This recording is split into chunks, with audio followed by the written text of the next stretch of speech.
ډیر به حیرانه شي که درته ووایم چې د سولې لپاره د نړۍ تر ټولو لوی مبارزه کوونکي هیڅکله هم وسله نه ده ګرځولې، یو ډز یې هم نه دی کړی، خو بیا یې هم د برطانیې امپراتوري وننګوله. دا د خان غفار خان کیسه ده چې موږ یې په باچا خان سره پیژنو، هغه کس چې دا یې ثابته کړه چې تر ټولو قوي جنګیالي هغه دی چې د سولې سره جنګ کوي.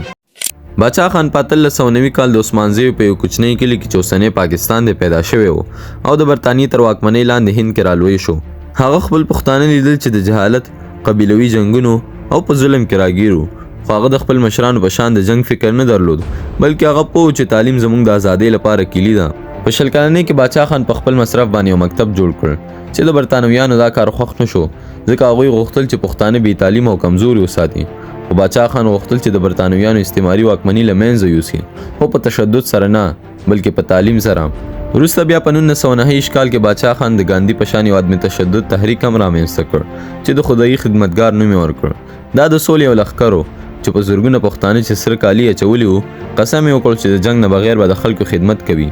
خو برطانویانو هغه ته د ګواښ په سترګه کتل،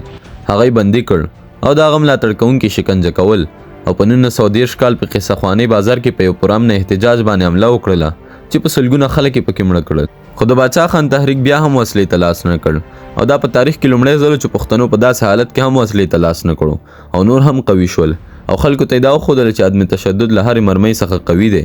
او برطانویانو په ظلم سره په دې حمله کې د مصرف شویو مرمیو تاوان هم له پښتنو څخه واغوستو او جریمه یې پرې کېښودله.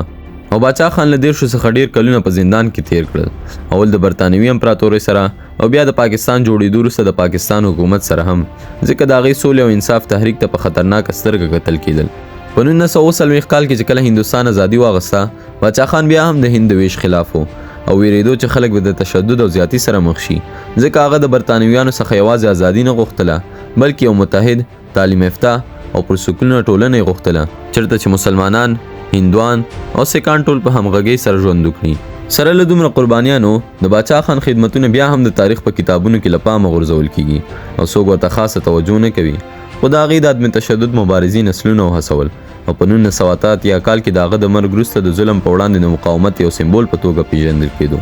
او د خپل خواهش مطابق په جلال آباد کې ښخ کړی شو. او د باچا خان ژوند موږ ته دا را زده کړه چې رښتینی طاقت په جنګ، ظلم او زیاتي کې نه دی بلکې په سوله کې دی. او دا هم را زده کړه چې تعلیم تر ټولو قوي وسله ده. باچا خان خلک د جنگ په ځای تعلیم ته هڅول او پوهېده چې زموږ د ټولو ستونزو حل په تعلیم کې دی. د باچا خان کیسه موږ د دې یادونه کوي چې رښتینی بدلون په تورې سره نه شروع کیږي بلکې په علم، صبر او زړورتیا سره شروع کیږي. خو پوښتنه دا ده چې آیا موږ دومره زړور او تکړه یو چې د باچا خان لاره تعقیب کړو؟